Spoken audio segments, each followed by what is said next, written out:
pessoal, tudo bem? Essa é a nossa disciplina de Histologia e Embriologia e hoje nós vamos começar a falar sobre o tecido ósseo. Essa matéria é um pouquinho mais difícil, mas a gente vai fazer o possível aqui para explicar tudinho para vocês e, se necessário for, eu vou dividir essa aula em dois momentos, a parte 1 e parte 2, justamente para não ficar muito cansativo para vocês e para a gente também. Vamos ver como é que o conteúdo vai evoluir aqui de forma remota, porque essa é a primeira vez que eu estou gravando essa aula, né? É a primeira vez que eu estou ministrando essa disciplina nesse formato. Então, também a gente está aprendendo, né, a lidar com essa disciplina nesse formato aí. Então, hoje a gente vai falar de osso. E o nosso convite, né, depois que a gente já falou de cartilagem semana passada e nós já falamos também do tecido conjuntivo, falar sobre esse tecido especial que é o tecido conjuntivo ósseo, né? Um tipo de tecido ósseo. Nessa imagem aqui da direita, vocês veem, né, dois ossos, a extremidade proximal do osso que está mais abaixo e a extremidade distal do osso que está mais acima. E aí, né, aparece, né, o disco epifisário, bonitão aí para a gente ver. E a gente consegue, né, nessa imagem aqui, mesmo estando bem pequeno o aumento, esse disco epifisário aqui, bonitão, que a gente consegue ver. E também, né, temos a parte de ossificação aqui, né, na epífise, aqui na metáfise e, né, continuando aqui na diáfise, começando aqui o canal medular, mas isso é outra matéria, professora. Então, primeira coisa que a gente fala de estrutura e de função do osso, né, é o tecido conjuntivo, igual eu já falei, especializado, rígido. As células são envolvidas por matriz, né? Essa matriz inicialmente é mais gelatinosa e depois se torna mineralizada. Lembrando que, mesmo sendo rígido, né, o osso pode quebrar. E quebrando, né, depois a gente vai falar da reconstituição do osso. Mas, enfim, não significa que não seja quebrável, né? Que quebra o osso. Vocês aí já podem ter tido essa experiência e depois resolveu, né? A gente faz reabilitação, fisioterapia, para que as funções ósseas e musculares e outros tecidos locais ali sejam feitas. Enfim, é um tecido que tem muita vascularização, né? Existe no máximo 2 milímetros entre os vasos sanguíneos ali no tecido ósseo. E a matriz óssea tem mínima capacidade de expansão, e é por isso que o osso quebra. Não há, né, igual no tecido elástico, que é uma capacidade de moldar-se dependendo aí dos choques mecânicos. E não cresce por mecanismo intersticial, ou seja, por multiplicação das células, né, mitose ali das células do próprio tecido. É o reservatório de cálcio e fosfato, isso é muito importante na zootecnia, né? A porção mineralizada pode ser mobilizada para a reabsorção de cálcio e fósforo. Em animais que produzem, por exemplo, né, galinhas poedeiras, a regulação da proporção de cálcio e fósforo na dieta é importantíssima, porque vocês imaginam o tanto de cálcio que gasta para colocar aquela casca ali no osso, então, no ovo, né? A casca do ovo ali, quanto cálcio gasta para colocar na casca do ovo. E praticamente de 48 em 48 horas, a galinha mobiliza praticamente todas as reservas de cálcio que ela tem no osso. Então, se ela não estiver comendo e comendo a alimentação adequada, vai gerar uma fraqueza óssea nesse animal, redução da produção e, nos casos mais graves, né, inclusive, esse animal vai ter que ser descartado. O tecido ósseo é muito ativo em termos de metabolismo e vai sofrer constantes modificações a partir das forças mecânicas, que vão influenciar na quantidade, na distribuição tridimensional e no formato do osso. É por isso que quando as pessoas estão entrando, né, todo mundo precisa fazer atividade física, é importantíssimo para a nossa cabeça, para o nosso corpo, né, e eu não vou ficar estendendo isso aqui não. Mas, por exemplo, quando a pessoa está com osteoporose, geralmente lá na idade, na terceira idade, é sempre recomendado que a pessoa se movimente. Faz uma caminhadinha leve, tudo isso por quê? Vai ativar o metabolismo do osso. O músculo ali trabalhando vai puxar as forças mecânicas que vão aumentar a quantidade do osso.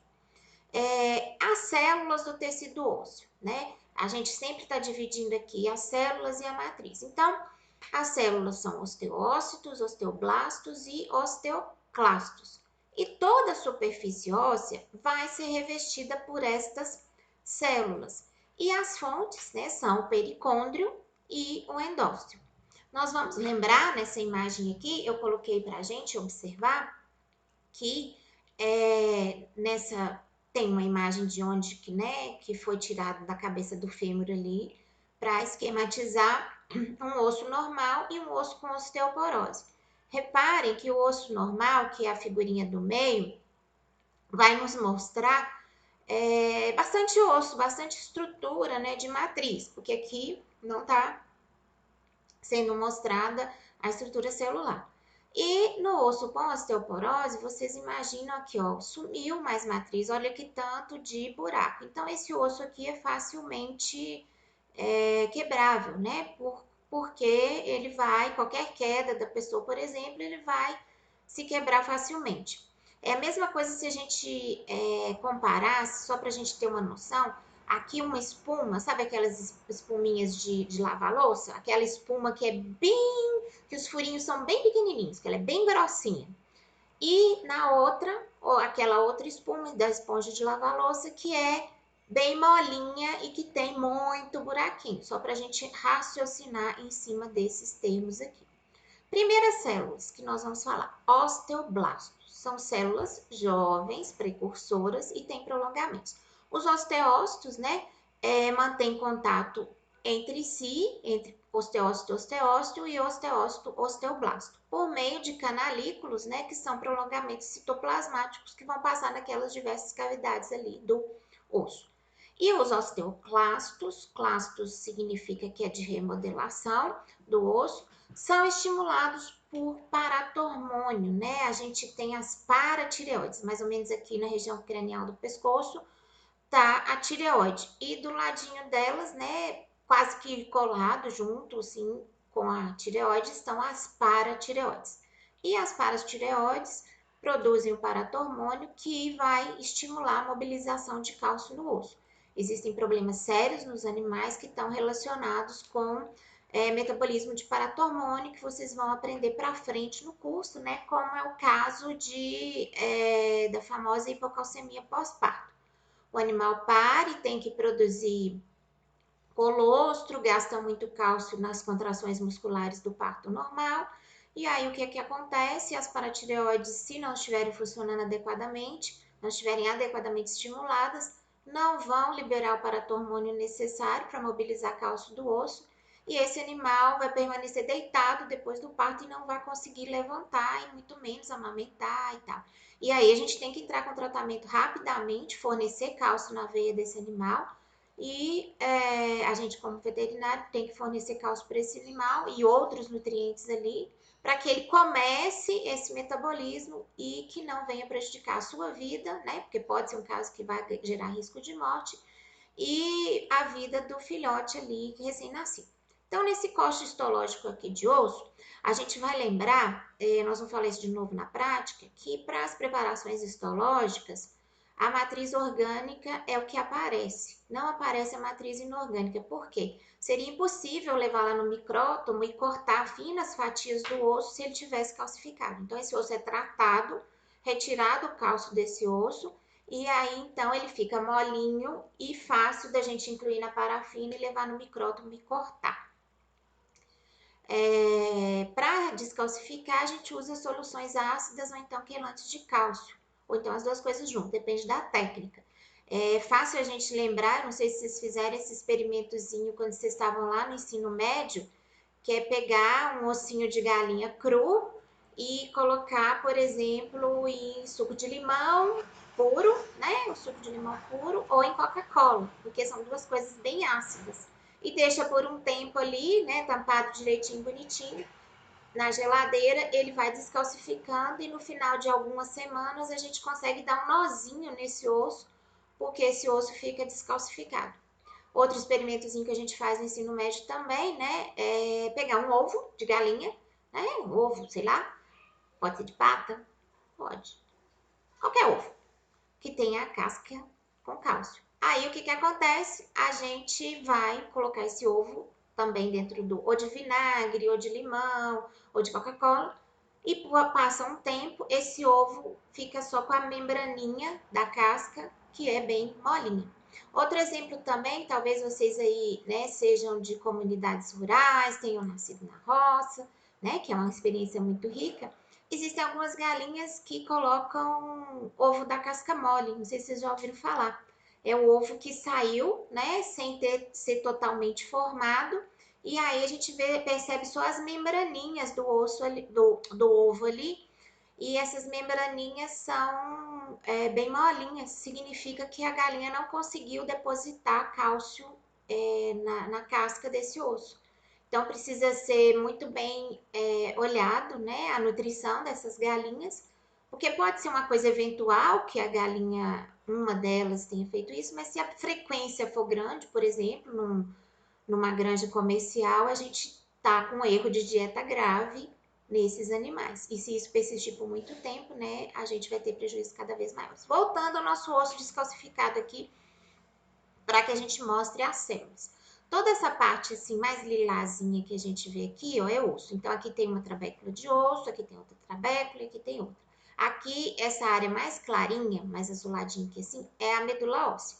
Tem até umas células sanguíneas aqui, umas células sanguíneas que ficaram como artefato de técnica aqui em cima dessa imagem. Então vamos pegar esse aí que parece, né, uma minhoquinha aí, né, uma cobrinha, que tem os númerozinhos. No 1, a gente tem os osteócitos. Desculpe, no número 1, a gente tem os osteoblastos aqui, ó, na periferia da trabécula, osteoblastos. No 3, a matriz óssea orgânica. E no 2 aqui, uma lacunazinha e um osteócito. Calma que eu vou mostrar essas células maiores para frente para a gente entender. A função, né, das células do tecido ósseo, de gênese, né? Gênese é formação de osso, produção do osso, principalmente os osteoblastos, por isso que está de negrito ali para vocês. Os osteócitos também. Osteócitos podem ser ativos em formar os ossos, mas principalmente osteoblastos. Osteólise, né, que é a destruição do tecido ósseo, a remodelação do tecido ósseo. Nós temos osteoclastos. Os osteoclastos, né, vão fazer essa retirada de tecido ósseo ali. As duas coisas vão acontecer ao mesmo tempo durante toda a vida. No equilíbrio dinâmico, na idade adulta. Quando a gente está crescendo, existem mais osteoblastos e osteócitos, porque a gente está formando muito osso. Mas à medida que se chega na idade adulta, que para de crescer, fecha as epífises ali, os animais, o que acontece? Formação e destruição ficam num equilíbrio dinâmico na vida adulta. Lembra lá na química que tinha uma setinha para um lado e uma setinha para o outro? É isso que acontece aqui, esse equilíbrio dinâmico. Aqui nessa imagem, nós vamos mostrar os osteoclastos. Opas, professora, você pulou. Osteoclastos, né? Um aumento maior, essa célula grande aqui, ó, tem uma do ladinho esquerdo e tem outra aqui do ladinho direito, que eu marquei com esse círculo amarelo, né? Uma aqui na setinha, né? Também, que são os osteoclastos, né? A matriz óssea tá aqui mais branquinho e tem várias outras células aí, só pra gente entender. A matriz óssea é 92 a 95% do volume de tecido, composta por colágeno, carboidratos, glicoproteínas, glicosaminoglicanos, peptídeos, lípides, tem gordura na matriz óssea, íons orgânicos e inorgânicos e água. A matriz orgânica é o que a gente chama, né, de parte orgânica do osso e a matriz inorgânica é a parte inorgânica do osso. Lembrando, né, aqueles ossos que às vezes o pessoal deixa lá na fazenda rolando, que não deveria acontecer, né? Mas é um osso, aquele osso que já não fede mais, vamos dizer assim, não apodrece mais, é só a parte inorgânica do osso. Por quê? Porque a parte orgânica ali já apodreceu, já fermentou, já ficou com aquele cheiro de carniça, que a gente bem sabe, e aí a parte orgânica foi consumida e ficou só a matriz inorgânica que os micro-organismos não dão conta dela. Então, essa matriz óssea, né, por exemplo, no osso compacto diafisário, lembram lá, né, diáfise, aquela parte mais alongada ossos longos. Aí a gente tem 22% de matriz orgânica, 69% de matriz inorgânica, 9% de água. E esse tanto dessas proporções de componentes aí variam com a idade e o grau de mineralização daquele osso. Então, assim, isso aqui é só para ter um exemplo, né, de ossos adultos aí. Nessa imagem aqui da direita, a gente vê um esqueminha, né, da parte externa do osso, os famosos canais circunferenciais. Dentro das lacunas vão ser os locais que vão estar os osteócitos. Um canal de Havertz, a gente vai ver daqui a pouco. E aqui embaixo, né, os esqueminhas de como os osteócitos ficam aqui nessas lacunas e se comunicam por esses canalículos aqui, ó. Eles ficam aqui trocando mensagem, né, WhatsApp e tal. De vez em quando vão lá no Tinder e falam assim, olha, quero você aqui para mim, enfim. A matriz orgânica, também chamada de osteoide, possui um estroma fibroso e substância fundamental amorfa. O que é estroma? Estroma é tecido de sustentação. Então, a sustentação é fibrosa, fibras. Vejam bem, 90% de colágeno. A substância fundamental amorfa do tecido ósseo possui cialoproteínas com afinidades pelo cálcio, que gostam muito de cálcio. Também fosfoproteínas também gostam de cálcio, e proteoglicanas com condroitina sulfato e queratosulfato.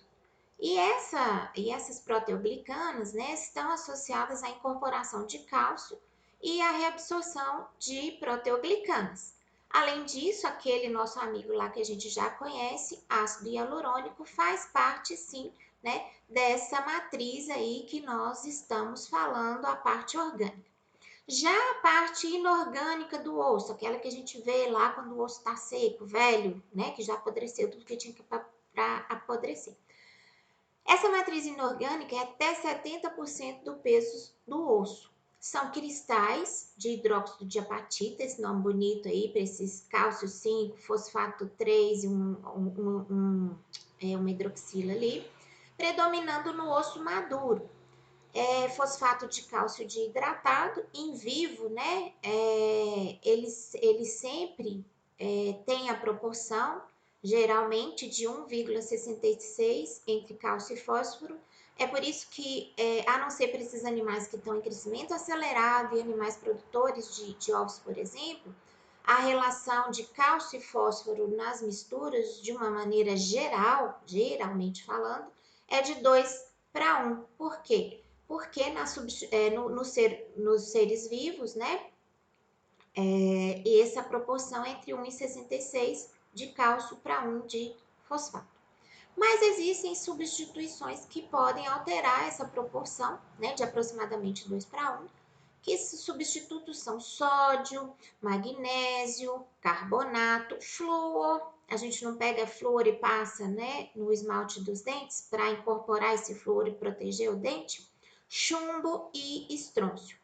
É por isso, né, que algumas intoxicações por chumbo, mesmo depois de muitos e muitos anos ali, vocês veem nas séries aí, né, CSI e tal, essas outras aí, séries investigativas, não tô ganhando nada disso, vou fazer propaganda aqui, mas a pessoa é intoxicada por chumbo lá. Aí passa vários anos, pega, exuma aquela pessoa e moe o osso e identifica chumbo. Por quê? Ficou lá impregnado na matriz inorgânica. Então, o osso pode estar guardado lá vários tempos, vários anos, se a gente fizer uma análise, vai dar chumbo ali, se tiver chumbo, obviamente, né?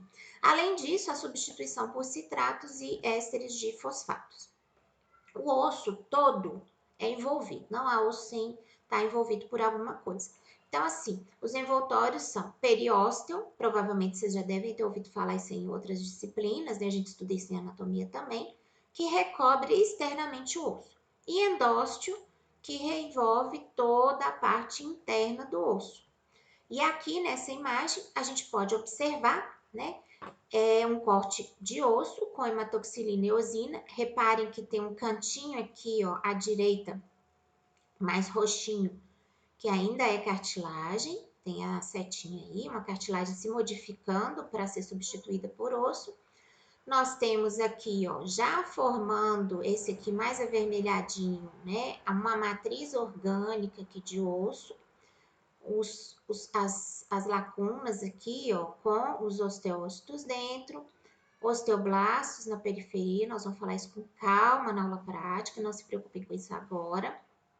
E aqui o envoltório, né, de tecido conjuntivo denso, a partir dessa setinha aqui, o periósteo, que envolve o osso, né, externamente aí, pra gente lembrar desse nome.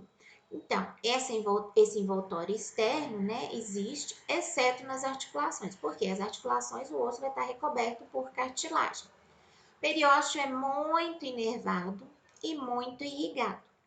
E ocorre neoformação óssea periosteal se descolado. Esse aqui eu gosto muito de falar, dar o exemplo. Vocês já jogaram futebol? Eu sei que muita gente aí gosta do futebolzinho no final de semana, né? Isso aqui, vocês já levaram canelada? Assim, aquele que entrou de sola na sua canela? Doeu? Doeu muito, né? Quando eu jogava futebol, quando eu era criança, quando a gente tomava uma canelada assim, doía muito. E o que que acontece? Por que que doeu? Porque descolou um pouquinho o periósteo. Esse periósteo é muito inervado, muito irrigado. E quando a pessoa é o peladeiro crônico, né? Aquela pessoa que adora jogar futebol e toda rodinha está dentro para jogar futebol, muitas vezes a canela da pessoa, a gente passa o dedo assim, porque o que que acontece aqui na canela? Os ossos são muito próximos, assim, ó. É muito próximo o osso da pele. Então, bate e descola o periósteo. Aí bate uma vez, 2 vezes, 3 vezes, 10 vezes, 1000 vezes. Né? Esses descolamentos não vai ficar uma superfície óssea tão lisinha. E aí a gente consegue palpar, né? Pegando o osso da canela ali da pessoa, fazendo de conta que meu braço aqui é o osso da canela da pessoa, né? A gente consegue palpar e vão fazendo pequenas elevaçõezinhas assim, onde a pessoa já machucou e tomou essas caneladas. Algumas caneladas mais fortes geram até hematomas locais, né? Aqueles roxos grandes, aquelas bolas de roxo, justamente porque rompeu essa irrigação aí que está ali no periósteo. Da mesma forma nos animais, cavalos de salto, cachorros de agility, né? Se tiverem muitas traumas mecânicos em locais onde a pele é próxima do osso, pode, mas em cavalos que acontece neoformação óssea periosteal ali nos ossos da canela, principalmente no membro anterior, aqueles animais de salto que tem aquelas barras assim que eles pulam. O periósteo, então, tem duas camadas. A camada fibrosa, que é de tecido conjuntivo denso, né? É a cápsula do osso, que possui fibras colágenas, né? E associa-se aos tendões e ligamentos quando esses forem ancorados no osso. E a camada celular mais interna, que corresponde, né, às células mesenquimatosas, células fontes, osteoblastos e osteoclastos. Também, né, na parte de colágeno, só que são fibras colágenas bem finas. Nessa imagem aqui, nós temos um aumento bem pequenininho, que nós vamos ter, né, lá no 1, o periósteo, aqui, ó, tecido conjuntivo denso. Aqui não dá para ver as camadas, tá, gente? No número 2, o osso compacto, aqui todo esse mais cinzinha, lilás clarinho aqui. E no 3, essa parte aqui que é a medula óssea. Tem uns mais cinzinhas aqui, uns mais clarinhos, que também são osso compacto. Tá bom, gente? Nessa imagem aí.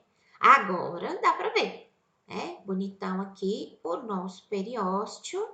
Aqui. Ah, professora, mas você põe os trem tudo em inglês. Gente, as fontes de imagens em português não são tão ricas e nem em número tão grande igual as fontes de imagem em inglês. Então, assim, esses nominhos, tudo que tá aparecendo aqui, eu tô falando para vocês e é bom pra gente já ir se acostumando, né, com os termos técnicos em inglês. Porque, infelizmente, a ciência não fala a nossa língua e aí a gente vai ter que ler inglês, né, para poder acessar mais os conteúdos. Eu, por exemplo, aprendi inglês porque eu via os livros lá na biblioteca em português, o pessoal se brigando lá, se engalfinhando por ter livros em português. E os livros de inglês sobando na estante. Como eu não tinha dinheiro para comprar livro, né? Aí, o que que eu fazia? O que que eu fiz? Vou fazer logo um curso de inglês, né? Por quê?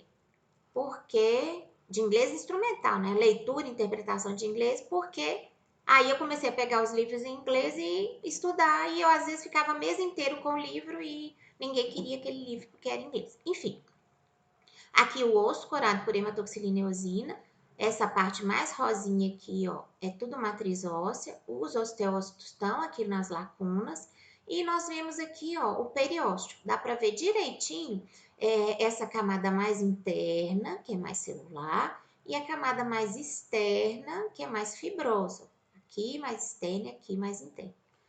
Vamos lá. Então, o endósteo é esse revestimento interno do osso, que é tecido conjuntivo fibroso também, com células ósseas típicas associadas. E quem é revestido por endósteo? O osso compacto, o osso trabecular e os canais do ósseo, que são, né, canais que ficam no interior dos ossos compactos. Agora, nós vamos falar dos componentes celulares do osso. Osso, né, células mesenquimatosas, presentes em todos os componentes ósseos, envoltórios ósseos, para quê? Gerar célula osteoprogenitora. A gente acabou de falar que não tem crescimento intersticial no osso. Então, vai ser só crescimento o quê? Aposicional, ou seja, colocando mais célula e colocando mais osso, em diferentes direções aí. As células mesenquimais, né, vão dar origem às células osteoprogenitoras, que são chamadas também de osteônicas, parecem com as mesenquimatosas, só um minutinho, gente. Parecem com as mesenquimatosas, possuem núcleo alongado e citoplasma escasso e são semelhantes aos fibroblastos. Vão se dividir muito ativamente, uma célula lá no metabolismo muito ativo, fornecendo, né, muitas células fontes para o crescimento do osso, a manutenção do tanto de osso que precisa ter, remodelação e reparação óssea. Os osteoblastos, células jovens, vão secretar procolágeno e osteoide, armazenam minerais e vão revestir a superfície óssea. O citoplasma é levemente basófilo, o núcleo é oval e único ou arredondado. E com mais RNA. Por quê? Um processo de síntese muito ativo ali de proteínas. Lembrando, colágeno, né? Proteína. Nos períodos inativos, os osteoblastos ficam de forma achatada ou fusiforme. Fusiforme é assim, ó, como se fosse um olhinho, sabe o formato de um olho? Que o centro é mais largo e vai afinando assim para a periferia. E a atividade, se necessário, a atividade metabólica, eles hipertrofiam. O que é hipertrofiar? Vou lá na academia para fazer hipertrofia, aumentar o volume da célula. E polarizar o núcleo, né? Jogar o núcleo para um canto lá da célula. Por quê? E o nucleolo fica muito evidente para sintetizar, né, proteínas aí para o organismo. Nos osteoblastos, a gente precisa lembrar que o excesso do cálcio é citotóxico. Então, esse cálcio precisa ficar guardado, né, lá nos grânulos mitocondriais, nas organelas, e na medida da necessidade, esse cálcio vai sendo secretado, porque se ficar excesso de cálcio, vai ser citotóxico. Os osteoblastos vão produzir até 3 micrômetros cúbicos de osteoide por dia, né? Formando, né, camadas de matriz com 10 a 15 micrômetros de espessura, que vão ter essa cor rosa clara antes da mineralização. E a secreção do osso é bifásica pelos osteoblastos. Primeiro, né, uma camada de osteoide, aí os íons armazenados com as organelas vão reagir com o colágeno que já foi formado. E assim, se tiver muita glicosaminoglicana no início, essas glicosaminoglicanas inibem a ossificação e depois essa ossificação acontece. Lá no início do osso, 50% do osteoide é mineralizado. E o restante vai acontecer depois de meses, com gasto de água. É por isso que geralmente, né, crianças e animais jovens são mais flexíveis do que os adultos, porque o osso ainda está mais molinho. E aí a gente tem, né, que essa substituição do osso vai acontecer com gasto de água, ou seja, né, vai diminuindo a água que tem no osso e vai aumentando o osteoide mineralizado. A gente tem dois conceitos aqui importantes, que é osteopenia. Toda vez que vocês ouvirem esse sufixo penia, é diminuição. Então, osteopenia quantitativa é a produção de pouco osteoide, significa produção de pouco osteoide, ou seja, menor volume ósseo.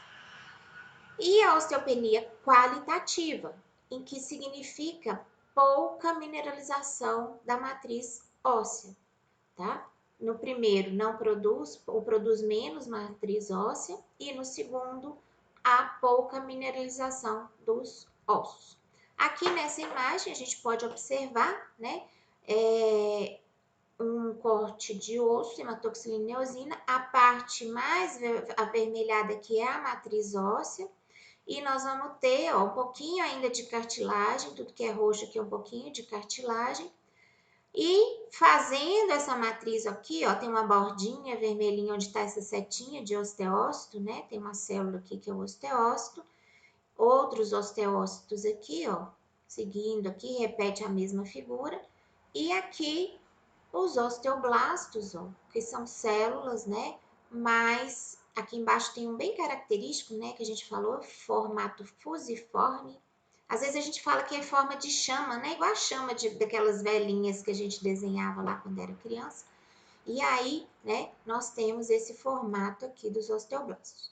Os osteócitos, né? Os osteócitos são células maduras que ficaram presas nas secreções após a deposição do osteoide. Ou seja, nós temos osteócitos do osteoide, né? Apresenta prolongamento citoplasmático, eu já mostrei naquele esqueminha, e esses prolongamentos vão entrando ali dentro dos canalículos para se comunicar. E são menos ativos que os osteoblastos. Os osteócitos, então, estão nessas lacunas que podem ser arredondadas ou lenticuladas. Lenticular é em forma de lentilha, sabe? Achatadinho assim, como se fosse uma moedinha. Só para a gente entender. Se a gente vê lacuna vazia na lâmina, é artefato de técnica. Por quê? Toda lacuna precisa ter uma célula. E, né, pode ser que nesse preparação da lâmina isso foi perdido. Os canalículos aí permitem a comunicação dos osteócitos entre si e com os osteoblastos, formando de forma coordenada, né, que a gente fala da bomba osteocitária e osteoblastos, que vão o quê? Colocando mais osso para fazer a homeostase. O que é a homeostase? Manutenção das condições internas dentro do equilíbrio. Não pode ter excesso de cálcio, hipercalcemia, por exemplo, lá no sangue, muito cálcio, emia de sangue, ou não pode ter também hipocalcemia, que é baixa de cálcio no sangue. Esses osteócitos, então, sustentam a síntese da matriz, mas também podem ser as células que vão remover o osso. Além, professora, mas você falou do osteoclasto. Calma que eu vou chegar lá. Primeiro a gente fala que o osteócito pode remover o osso, com um mecanismo que a gente chama de osteólise osteocítica, né? Lise do osso por osteócito. E a secreção e a remodelação mantém o volume esquelético normal e as concentrações adequadas de cálcio, que é isso que eu falei. A normocalcemia, a concentração de cálcio normal no sangue. Não pode ter baixo nem também ter alto. E existem quase 23 mil osteócitos por milímetro cúbico de tecido. Os osteoclastos, né, são células gigantes, agora sim, vou chegar lá nos osteoclastos, multinucleadas, os núcleos no interior de um citoplasma mais vacuolizado, acidófilo. As células são polarizadas, ou seja, os núcleos são jogados para a periferia da célula e atuam na remoção do osso.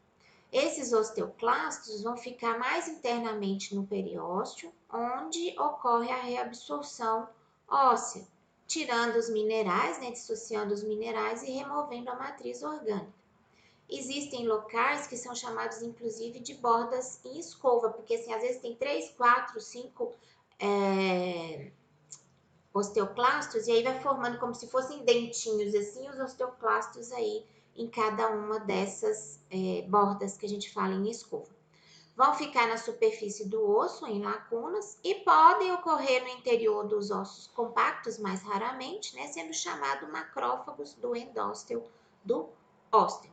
Nossa, que nome difícil, professor. É assim. A gente precisa estudar para guardar as principais coisas desses nomes difíceis e levar para a nossa vida prática, né? Porque a gente vai ter muito de aplicabilidade disso para o futuro. Bom, a gente tem aqui, né, esse osso, né, corado por hematoxilina e eosina. Deixa eu tirar essa luz aqui que tá atrapalhando. Osso corado por hematoxilina e eosina. Lá no número 1, a camada fibrosa, né, do periósteo. No número 2, a camada celular do periósteo. No número 3, vejam aqui, ó, tem 3 osteoclastos, um atrás do outro. Célula enorme, né, e formou a bordinha aqui, ó, um dentinho, outro dentinho. E no número 4, a matriz, né, do osso compacto aí que está distribuída, né, esse mais rosinha aqui, em toda essa lâmina aqui. Esses buracos grandões aqui são vasos sanguíneos, tá, gente? Que existem muitos lá no osso. Nessa situação aí de osteoclasia, né, os osteoclastos liberam ácidos orgânicos. Esses ácidos, igual a gente falou, vão diminuir o pH da proximidade, dissolver a porção mineral. Isso também vai favorecer a atuação de enzimas lá dos lisossomos e, né, essas hidrolases ácidas vão agir no osteoide. Então, nós vamos ter, né, esse processo que a gente chama de osteoclasia. Olha essa lâmina aqui, que bonitão. Nós temos, né, opa, a professora pulou, volta um. Nós temos aqui, vamos lá para apontar, o osso, matriz do osso em rosa, os osteócitos aqui nas lacunas, coitadinhos, secretaram a matriz e ficaram presos, igual a gente está agora preso dentro de casa, e tem que ficar mesmo, porque a gente está escondendo o vírus, não quer que o vírus circule. Aí aqui chegou o que a gente chama, né, de local de reabsorção. Vejam que o osteoclasto, né, é uma célula grande, compara com o tamanho do osteócito aqui. Vamos ver quantos núcleos dá para contar aqui? 1, 2, 3, 4. Só nessa imagem aqui dá para contar 4 núcleos, uma célula multinucleada. O citoplasma que a gente fala é vacuolizado, né? Um citoplasma que tem umas áreas clarinhas aqui, ó, e que está atuando na remodelação do osso aqui nessa região que é necessário fazer essa remodelação. Eu vou parar por aqui, porque eu já tô achando que tá ficando informação demais, então eu vou gravar uma segunda parte dessa aula de tecido ósseo e vou colocar para vocês a aula em 2 partes. Então, a primeira parte vai ser até aqui, né, até as células do tecido ósseo, e a segunda parte vai ser tipos de osso. É só o tempinho de ir ali tomar um cafezinho e eu volto com a segunda parte. Eu espero que vocês estejam gostando. Me mandem as suas considerações, pode ser lá no grupo do WhatsApp, pode ser no meu e-mail, que tem ele por aí, pode ser lá no direct do Instagram, eu respondo todo mundo, neide.judite, né, @neide.judite, com TH mudo no final, e lá também, lá no YouTube, professora Neide, né, Neide Judite Oliveira, tá bom? Então, eu encontro vocês daqui a pouquinho. Um abraço, tchau, tchau. Fiquem em casa, se protejam, lavem as mãos.